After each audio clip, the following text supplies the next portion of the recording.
number of issues. He has basically set the record straight for his organization. He speaks on the issue of perceived discrimination, drone attacks, divided police, Myanmar, Meira Paibis, SoO agreement, and host of other issues which came to fore in Manipur in last 1.5 years. Tune in.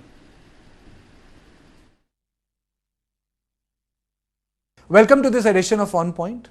In this special edition, I am joined by Lieutenant General Pradeep Chandra Nair, who served as the 21st DG of Assam Rifles, recently retired, but someone who saw the entire development in Manipur, hands-on.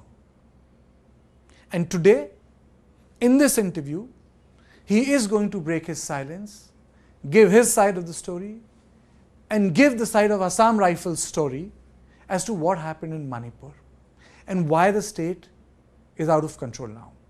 Thank you so much for joining me. Thank you, Pratik. Thank you so much. What happened on 3rd of May, 2023? Okay, well, before I get there, let me compliment you on 2 counts. Firstly, the kind of coverage that you've been giving on Manipur, I don't think any other media house is given. But more importantly, the balanced kind of a coverage where you had people from both sides of the divide coming and speaking and giving their views. I think that is something fabulous that you've done, which is also perhaps a reason why I decided that I must give my side of the story as well.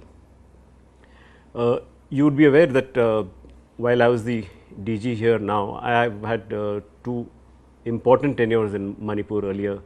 One as a company commander in my earlier service as a major, and then as a brigade commander again. In fact, my PhD thesis also incidentally happens to be on Northeast with special reference to Manipur.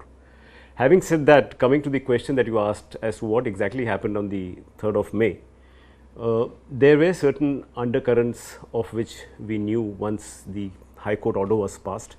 I shall not be getting into the background, but surely where necessary, I think I must give a view into the background of why things happened in the manner which they did.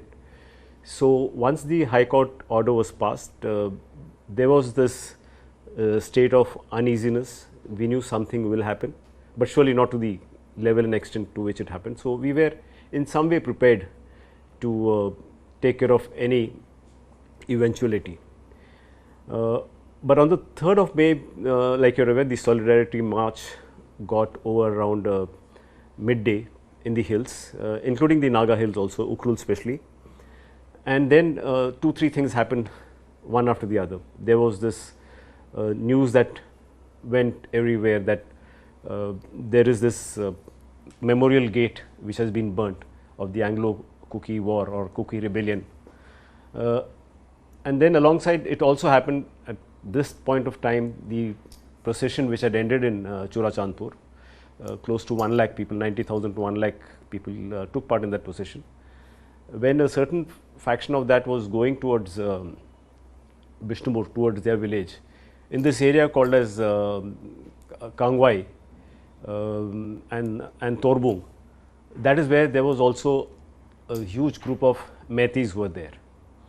And once these 2 groups met, that is when this news started spreading around that this gate has been burnt, though practically what happened was some tires were burnt under the gate. The gate per se was not burnt entirely, and the narrative that went across was the Meiteis have set it on fire. And you know, there were these things, simmerings of discontentment between these 2 factions which was there for some time. All it needed was a trigger. So, the High Court order and then the march taken out, and then this rumor of this gate getting burned, all of them kind of The compounded. gate was not burnt. Gate was not burnt. There were just some tires, 2 or 3 tires, vehicle tires which were burnt, if I remember correct, on the left side of the gate. So, this all this happened around 2:30, and that is also the time once this word started going around in social media. That is when these 2 groups confronted, and then there was a little bit of firing, and then all hell broke loose. Why couldn't the violence be prevented? Okay, at that point, the start point is, I told you, the place. At that place, there was no deployment of troops. I'm sure you'll ask this in a little more detail, and I shall cover it. But let's get back to what you asked me chronologically, what happened on 3rd. So once this happened around 2:30, immediately the situation seemed that it is going out of control. Around 3 o'clock, the Chief Minister called up my IG there, General Sharawat, and told him there is a huge amount of violence that is happening. And General Sharawat, of course, that was his area of responsibility. He had come to know of it, and he told him to come to the CM Secretariat. He rushed. The travelling time is 20 minutes. 3:30 he was there. The IG was there, and he remained there till 9 AM on the 5th. 3rd, that part of the day, night, 4th and 5th. He was there till then, handling the situation. We got called in officially by the state around 8:30 PM. But by then, our columns were by and large ready, and no sooner did we get the requisition at around 8:30, as I said, 19-20 of our columns got deployed straight away. Now that was very critical, very important. To mobilize and have 20 columns right away in a matter of 15 to 20 minutes, it's not possible unless you're prepared. So to say that we were caught off guard is incorrect. 20 columns is a big number. But what we probably underestimated is the scale in which this would get engulfed and spread. So these 20 columns got deployed through the night, and the maximum violence happened on the night of 3rd and 4th. We were successful in saving thousands of lives. Today, if you say about 232 are killed, that could have been 1,000 something, possibly even 2,000. Sir, is it correct to say that there's a lack of coordination between the local police force and Assam Rifles? You can't say that. Let's get back a little into the past. All the anti-insurgency operations that have happened with the Assam Rifle and Indian Army on one side, we also have had the Manipur police constantly by our side, due to which we've had a lot of success. But in this particular instance, the moment this happened, the police got divided on ethnic lines, as you know. So from that date till now, and let me be very honest in saying that there is no Manipur police. It is Meitei police, there is Kuki police. That's how they went into their respective areas, and that is how they have been since then. Are you saying that there are only Meitei police officers in valley areas and Kuki police officers in the hill areas? I'm not talking of officers, I'm talking of the constabulary? Yeah, constabulary. So are you saying that ethnic divide is complete? That ethnic divide is more or less complete in the police, and that was one of the problems. See, in any internal security situation, if you don't have the local police by your side, it's very difficult. You try and think of such a situation in J&K. Surely the successes that the army and the Rashtra Rifles have been getting are largely because of the police being by their side, which was not the case here. Are you saying that there is a lack of cooperation from police when it comes to Assam Rifles? It is not a question of cooperation, it is a question of they are being drawn out to their respective ethnic identity, possibly because of the pressures that are there. If they didn't go, you don't know what would have happened to their families. So it was in their own interest. I won't blame them. The situation was so volatile that they had no option but to go back to their areas where they belong to. Let me come to the moot point, sir, and then we'll go to the issues like Myanmar, foreign militants and poppy cultivation, and even drones. Why are Meitei so opposed to Assam Rifles?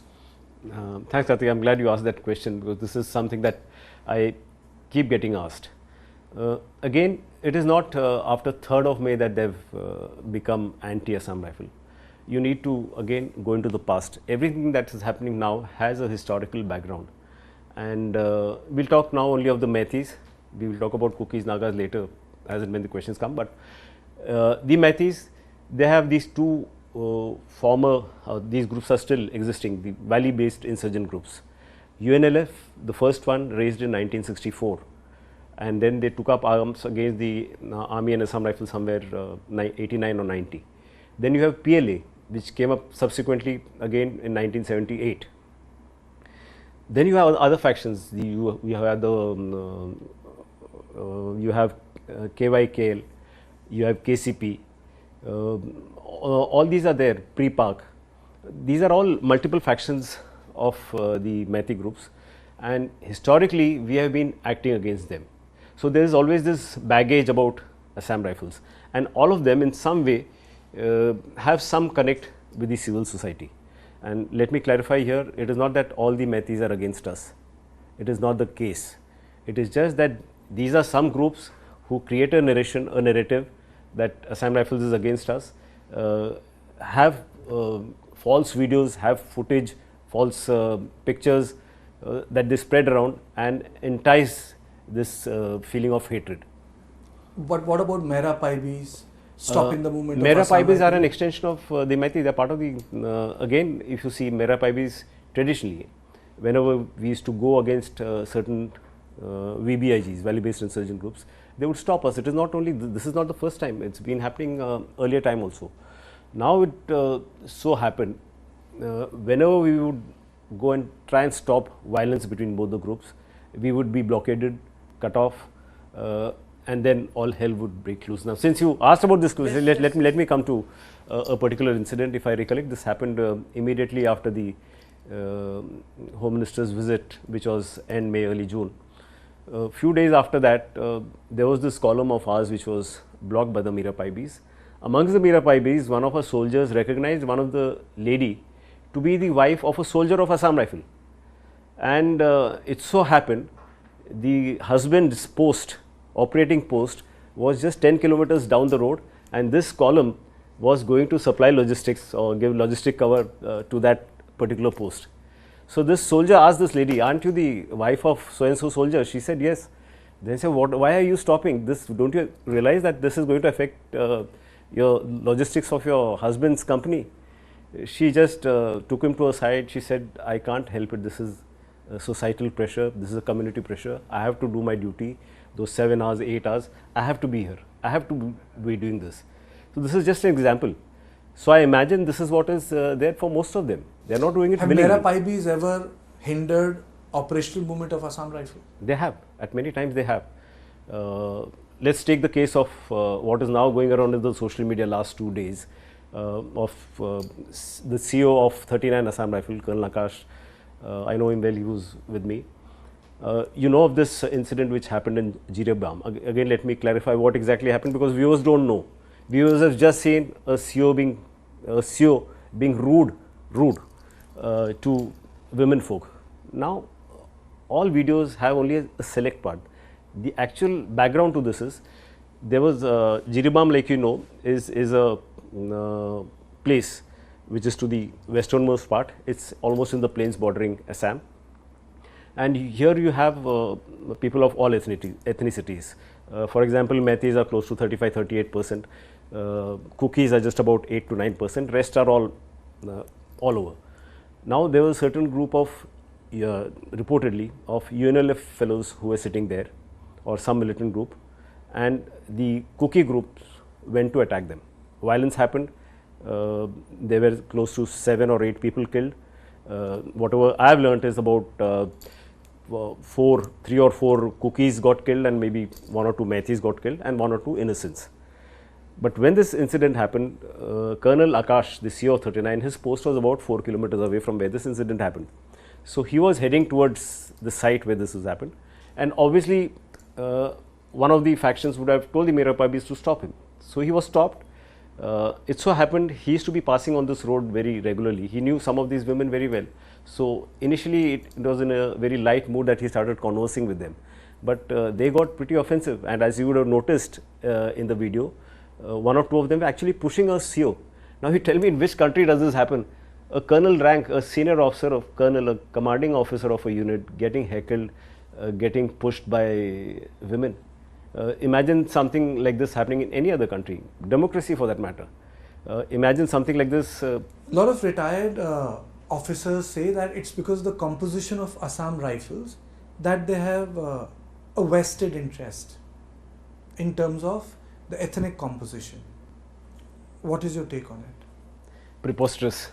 I'll tell you, with my long years in Assam Rifle, I was first in Assam Rifle, like I said, in 1996, 97. The composition of Assam Rifles was very different then.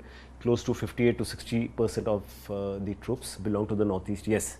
But today, that percentage has come down to about 26.5%. Only 26.5% of our troops belong to the northeast. Having said that, In these 26.5% also, we have a large number of soldiers from Manipur.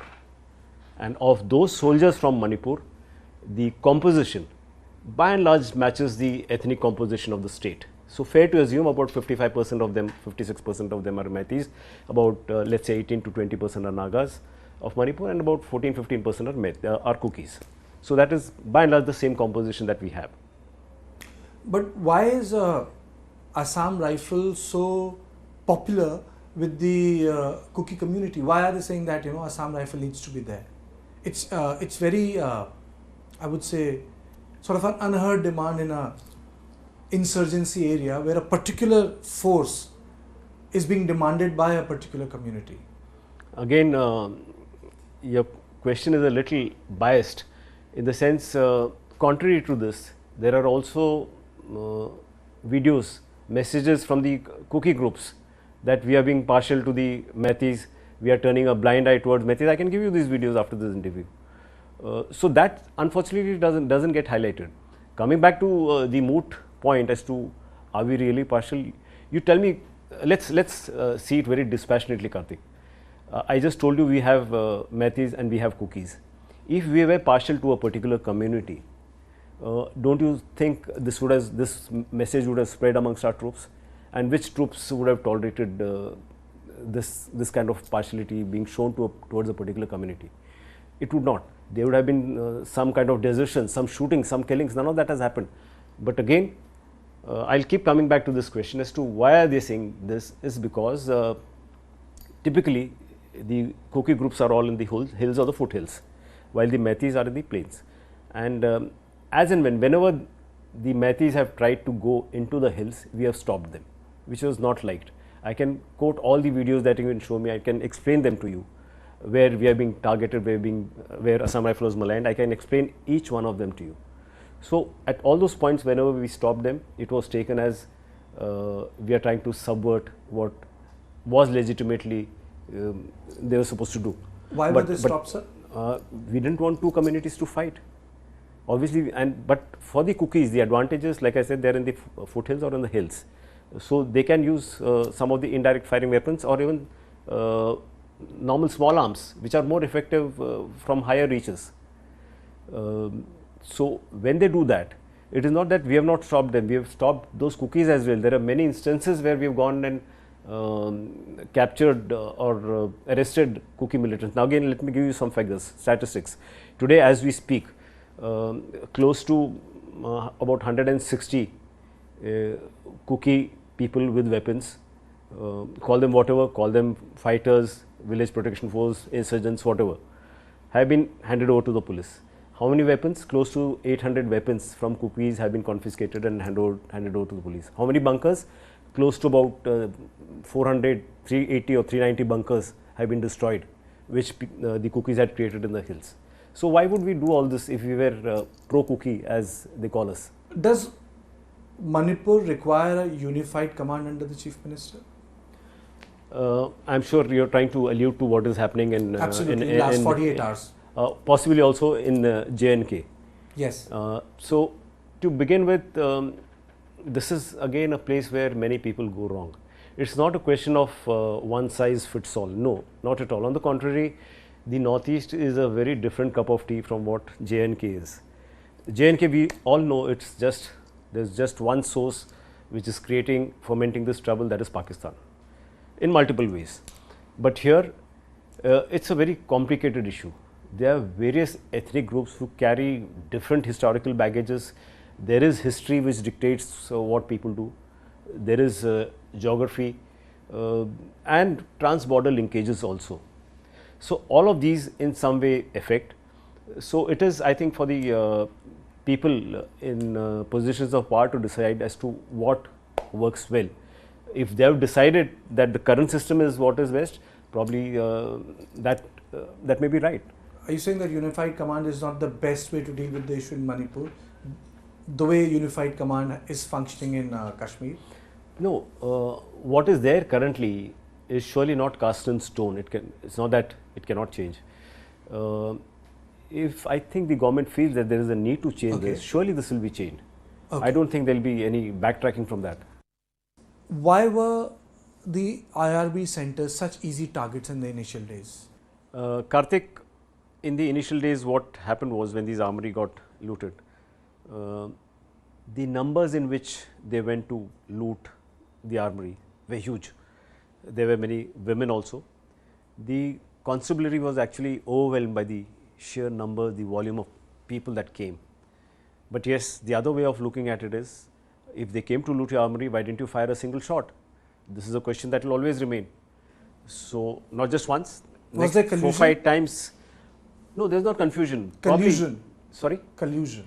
Of that I will not be able to say, because I am not privy. When you have certain things with a certain degree of assurance, you heard or seen or read. Read, of course, I will not count, but if you seen or heard it yourself, only then can you say there is a collusion, of which I do not have. But the point is, one is the numbers, they were quite overwhelmed. Initial days, there were women, but like I said, why was not a single bullet fired in retaliation, as are the orders for any security forces. But once a particular armory got looted, the mob possibly got motivated that they can do some more, and they did follow it up with few more armories being looted. But I mean, that is also a time when the police had totally bifurcated. They were not really preventing this from happening, but gradually, as the coordination between security forces, central security forces and the police started improving, things got better. I can tell you with conviction that there were at least 8 or 9 instances where looting of armory was stopped, prevented by Assam Rifles, both proactively as also when we got the input. And if we had not stopped those, today instead of 5,000 weapons looted, you would have had 10 to 12,000 weapons which would have been out in the open. Recently, 2 Assam Rifles battalions were moved out, sir. A lot of social media wars erupted over it. Why did this happen? Thanks, Kartik. I am glad you asked this question. In some way, many people have seen this as succumbing to the Meitei pressure why these 2 battalions have been removed. Again, it's not a full construct that comes in the media. You know what is happening in JNK, Jammu region particularly. We are fully committed. The Army, Assam and Rashtriya Rifles are fully committed. There is no scope of actually moving out troops from anywhere else and moving them to Jammu and Kashmir. So, there was this necessity felt of 2 battalions to go, which has been decided, and it is not these 2 battalions that we are talking of. Similarly, so one is necessity of 2 battalions going there. Second was also looking at places where some troops could be removed from Manipur. Today you have large columns of CRPF have gone, most of the Indian Army columns have gone. What remains is Assam Rifle column by and large, and they can't be there for posterity. Obviously, where there are places where the situation is manageable, battalions will be removed, and that is how these 2 battalions have been removed. And incidentally, the 2 battalions that have gone, 7 Assam Rifle, I must make a special reference, holds an all-time record of doing exceedingly well in JNK. It's a record which no other battalion has. Okay. You know, before I move on to the issue of tactic, drones, long-range missiles, can you just set the record straight for Assam Rifles, you know? Then in this entire controversy, somehow the force has become a point of debate. Okay. Again, I am very happy you asked me this question, because I was pleasantly surprised. As a Director General, I used to be travelling the length and breadth of the country. And in far-flung places from like Bengaluru and Chennai, I was asked this question by some of my very good friends, my classmates, as to why is exactly what you are trying to tell me, as to why is Assam Rifle doing a favour to a particular community and not helping the government. To which my point is, there are 2-3 things I would like to tell you here. Is we have been castigated, blamed for no fault of us. My men, of course, I am a former DG now, the people of Assam Rifle, the soldiers, the officers are doing what is supposed to be done by the book. They are not doing any kind of favour to anyone, and I give you an example of Meitei and Kuki soldiers being there in our midst. History probably will judge us better than what is now coming in the media. There are multiple things. You spoke of drone, I'll come to that aspect also. A large amount of the flag that we are facing is because of wrong reportage, A. Second, the wrong social media videos and photos that are going around. Okay. Okay. How would you describe Arambai Tenggol? Well, Arambai Tenggol, again, I'll not go into the background. You would know it must have been discussed many times. But the point is, it is like the Kuki groups are a point of concern for us when they're going around with weapons. So are the Arambai Tenggols when they go around. But what is of special concern to us is the Arambai Tenggols are all operating in the denotified area. Denotified area, like you would know, is the area where the ASPA does not apply. So we cannot proactively just go and start catching them unless there is a reportage that comes from the local police or complaint from the DC or something. We cannot be just going and searching around for it because it's a denotified area. We're not supposed to operate there unless the police calls us. So that is an area of concern. But again, now in some way they have mixed up with the UNL faction which came for ceasefire peers, UNL of Pambi. It's mixed up with them. There are people from the other groups also who have joined them. Do you think the Arambai Tenggol enjoys political patronage? I will not, as a military man and a former military man is a military man for life, I would not want to comment on anything that is about related to politics. In terms of patronage, maybe let me put it this way. They have been showcasing themselves as the saviors of Meiteis, and they have a huge public support for that. That is the problem. That is the problem. Is Manipur only a national security issue or a reflection of a failure of political process in the state? Again, on the political part, I will not comment, but I want to highlight which is more important. Which is more important is how is the Manipur situation affecting our country. I am not sure of how well it has been brought out, but it has in some way a great relation to what's happening in Myanmar. And let me go divert a little bit and cover a little more on Myanmar. Geographically, if you see, and now we are referring only to Manipur, the eastern part of Manipur borders Sagaing region of Myanmar, which is 92% Buddhist. The southern part of Manipur, that is where most of the Kukis are, Churachandpur and all those areas. What borders that is Chin state, which is 91% Christians.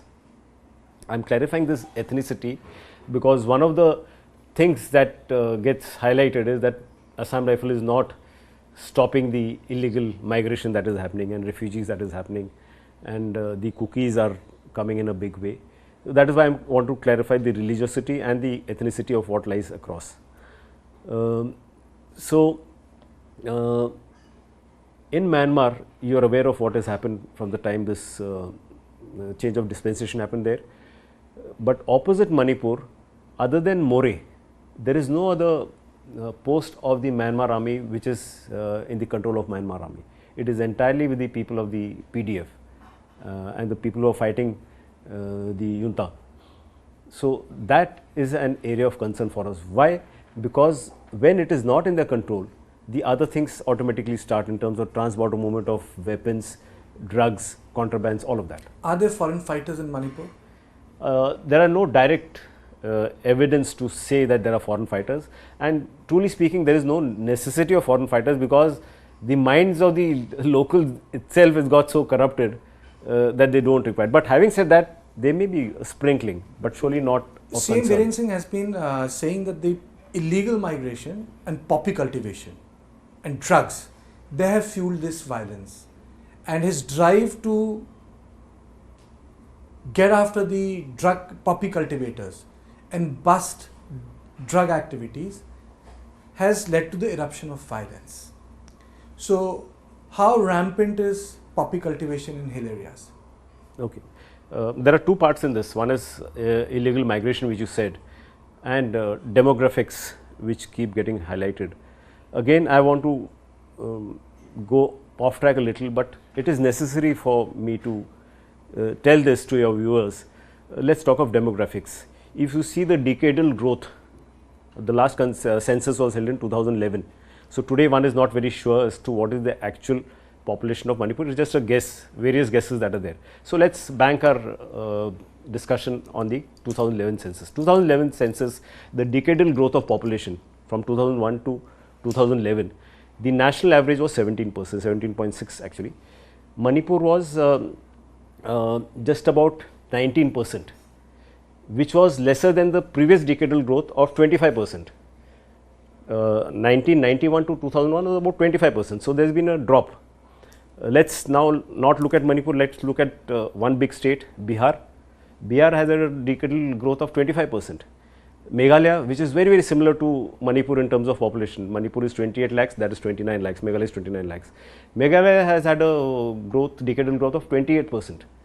So, is there something that is so disconcerting? I really don't think so. Now, the second part of poppy cultivation.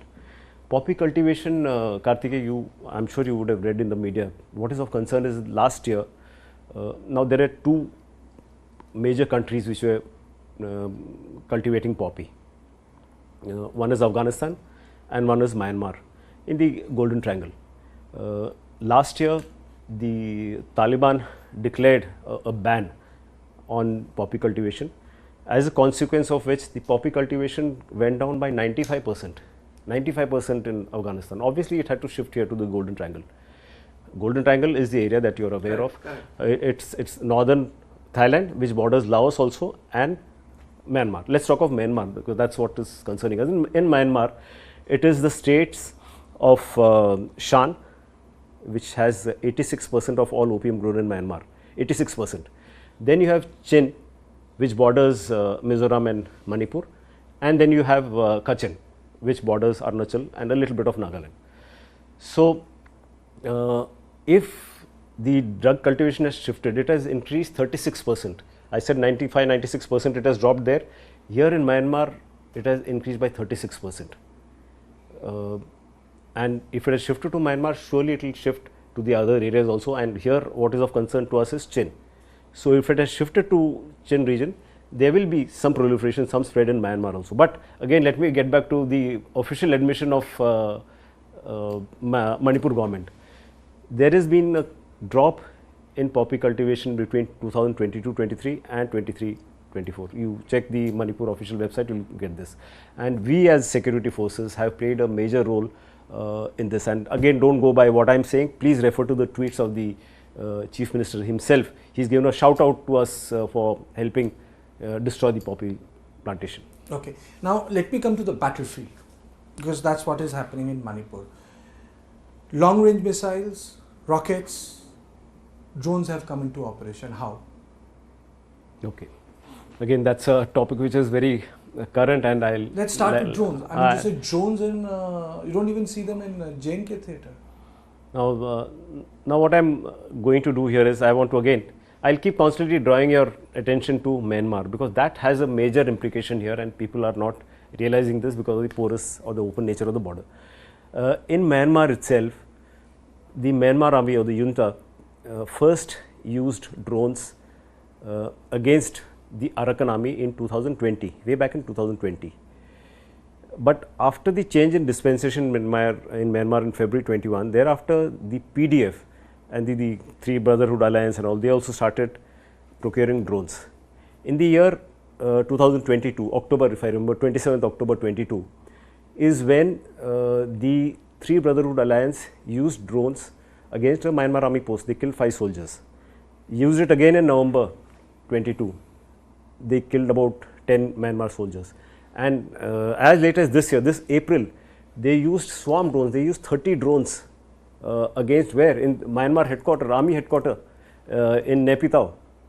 Can you imagine 30 drones, swarm drones coming there and attacking? That's what has happened. So, because of the historical connect that people, not just on the border, but in the entire state of Manipur, you are aware of the fact that there are insurgent groups cutting across all factions. Nagas, Meiteis, Kukis, all of them are there. They have camps there in Myanmar. So, obviously, if drone usage has proliferated so much in a matter of 2.5 years, it's very easy for them to procure. Are you aware that there's a company, Chinese company called DJI, which delivers a drone to you at your doorstep on demand? This is happening in Myanmar. So are you saying that the Kuki militants are No, I'm coming to that. I'm just giving you a backgrounder. Importing these drones? Yeah, I'll tell you what. When this news first came on the 1st, 2nd of this month, one of the media channels contacted me and asked me, sir, I had just read, I was not still aware of the details. Sir, are you aware that there have been drone strike? I said, I've just read. So are you surprised? I said, I'm not really surprised, because it is quite possible, because I knew this background of it being used extensively in Myanmar, both by the Myanmar army as also by the PDF. This background I knew, and because of the common ethnicity and all this open border, I said it was just a matter of time before it got used. But as I started studying, researching more, but this was what I have found out, and I didn't leave it at that. I checked it from, first I came to know from some of my friends there. I checked it from the forces on ground, the military and Assam Rifle forces I've checked. They have confirmed. I have also checked it from the army chief, and he has confirmed that there is actually no ammunition dropped. The footage, the pictures that are going around are of which place? They are of Palestine and Myanmar. I've said this in my earlier interviews also. I have about 35 to 40 videos in my mobile, all false, different countries, but what gets propagated is happening in Manipur. So I'm repeating, no ammunition has got dropped. Today the entire media, print, electronic have all gone ballistic over saying the drones have been dropped, and there are many experts talking of the ramifications. Yes, ramifications will be there if drones are used. But so are you saying that there are no drones in Manipur? There are drones. I am clarifying, there are no drones which were used to drop ammunition. So if you the blast which took place? So please read the newspapers of Manipur. Again, don't read the newspapers of the rest of the country. In one of the newspapers 3 days back, it came that woman who died in Kotruk village and her daughter who got injured were casualties of bullet injuries. Bullet, not shrapnel. If something gets dropped from top, it's not bullet, it has to be a shrapnel. So it is stray bullets that hit her. In fact, again, that was a place where both the Kuki and Meitei factions were fighting, and this lady unfortunately got killed in the process. But let me also clarify here that drones, drone is a very loosely used word. Drones, quadcopters, both are being used for various purposes, not just in Manipur but everywhere. You know of the use that it has in photographing, in videographing, in agriculture, weather forecast. For many things it is being used. Again, Assam Rifle and Indian Army have shot down, I don't know, there must be at least 30 to 40 drones or these quadcopters that have been shot out. Again, coming back to the initial days of the conflict, there is this place called Dolai Thabi, where one of our own posts, a drone flew over our post, photographed that, and possibly you also covered that, where it says Assam Rifle giving logistics supplies to Kukis. All a false narrative. It is just our troops, some of them were in civil dress and they were just exchanging some ration or something. But the narrative that there's a drone which came over our post, photographed, and it went. So are you saying there's a hyperbole around drones? Yeah, there's a hyperbole. What about the long range rocket missile that got fired? Again, it's not a rocket missile. It's a very it's a very crude kind of a weapon. It's called as pompies. It's just a barrel, indigenous made, used again both in Myanmar and in Manipur. These are indigenous kind of weapons, modified barrels in which they put some ammunition, TNT, and it is fired. But do you know, most of the times the ammunition gets blasted in the barrel itself. I know of various instances where the firer has got killed in Manipur. Now all of this doesn't come in the media. Media kind of plays it up as if it's something very, very alarming, that rockets, like you said, so are rockets, you saying missiles. They're not rockets, they're not missiles. Are you saying there is a narrative being built against Kukis? See, narratives are being built by many people. What we lose sight of is, again, you not ask me this question, but I see on all the channels they keep asking, is there a foreign hand, is there a Chinese hand, is there an American hand? Are there foreign terrorists, are there foreign militants? No, when you said foreign, I kind of thought you're asking of people from Myanmar. So, if at all they are there, they would be very, very few, if at all, but to the best of my knowledge, they're not there. But in terms of foreign hand, again, no clear-cut evidence, but surely all these countries who have interests of their own will not let a situation like this pass just like that.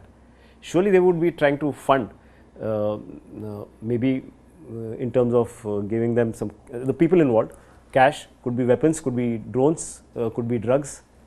And before I end this interview, there is a line of control which is operating in Manipur. How can one do away with it? Is demilitarization possible of the entire state, the weapons that have been looted, both valley and the hill area? There are, like you are aware, the large number of weapons which are still outside. Close to 5,500 weapons are looted. There are still 3,500 or so weapons which are still out. But the point that I want to make here is the security forces can only stop, whether it is Assam Rifle, Indian Army, CRPF, anybody, even police for that matter, can only stop violence. The larger role which has to be played is by the people of Manipur, and in that I want to especially emphasize on the elders and the civil society organizations. They are very powerful. The elders and the civil society organizations hold a lot of control, sway over the public. It is for them to realize that this is not going to take them anywhere. So the starting point really is there. There are other things, of course. You will say the government has to give them compensation, make political announcements, the administration has to be fair to both the groups. All of that is there, but the starting point really is, unless they feel it is necessary, it cannot happen. You know, there is a continuous negotiation and conversation around SoO camps.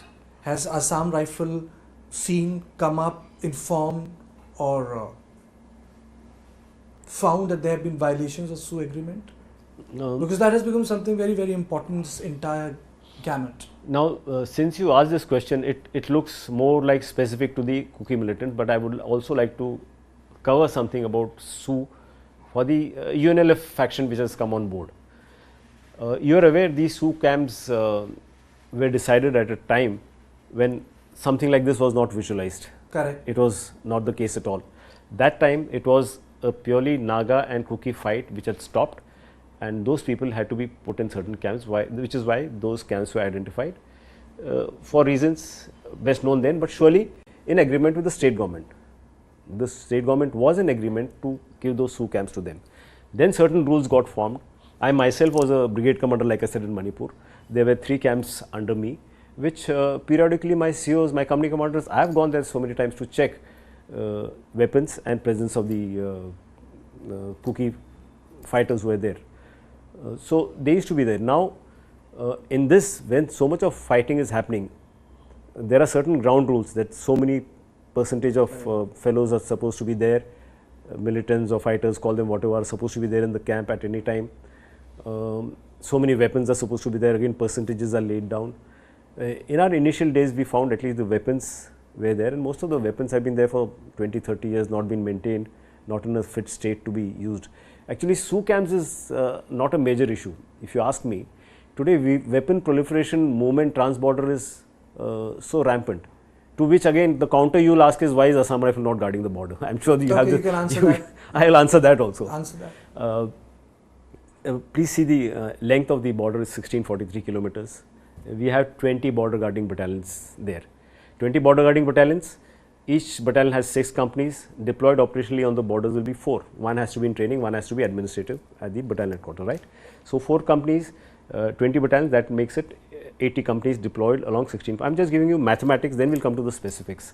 1643 kilometers means each company has about 20 to 22 kilometers. 20 to 22 kilometers is the extent of a company. Now try and visualize the terrain. Thickly forested,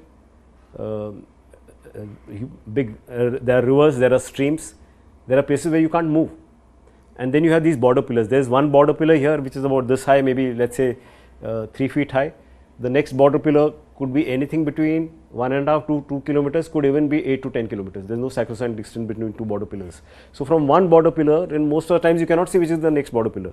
So you don't know the alignment of the border itself. Along with that is this free move regime, which you are aware of. The government has said it plans to stop that. So there is a, and then the common ethnicities there. So practically it is not possible for us to be on every square inch of the ground. Again, there are people here in Delhi who say why doesn't Assam Rifle operate in border outposts, BOP, like the BSF. Again, these people are talking nonsense. They are not aware that BOP concept is different. It is there, yes, on the Bangladesh border, it is there on Pakistan border, but those borders are fenced. This is an open border. This is also a border from where militants move across. So, if you have a Naka or a post or a BOP where only 6 to 7 or 8 people are manning, they can easily be overrun by these militants who operate from that side. So, we cannot, we have to be, one is the remoteness, one is no access to that. So, we have to operate in companies. So, you have to be at a base, from there you have to be moving around. Okay. So, I told you this 20 kilometers. Okay. So, try and visualize the terrain. So, you are saying it's next to impossible? It's very difficult, it's very difficult, but now with the government's decision of having smart fence and physical fence at places, things may be better. But more importantly, I feel there is also a need for additional battalions of Assam Rifle coming. 20 battalions to do the border guarding is insufficient. How much is required? There, I would say, to put a fair number, at least 35 to 36 battalions are required. 35 to 36 battalions? Yes. But it can't come up, obviously it can't come up immediately. We had a sanction for 5 battalions, which I think the government is still studying. This sanction was given sometime 2021, September. Possibly at least 5 battalions to begin with should be raised. So, thank you so much for making time for News9. Thank you so much. Pleasure being with you. Thank you.